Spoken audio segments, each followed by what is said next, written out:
பன்னீரில் நீராடி சம்பங்கி பூச்சூடி நின்றானே சண்முகன் சந்தனம் பூசி.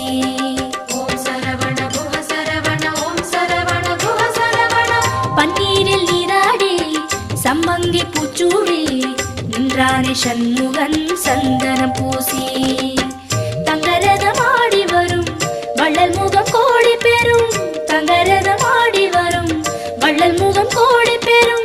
வள்ளல் கரத்தாலே வாழ்வு வரும். குஹன் என்றாலே சுகம் என்றாகும்.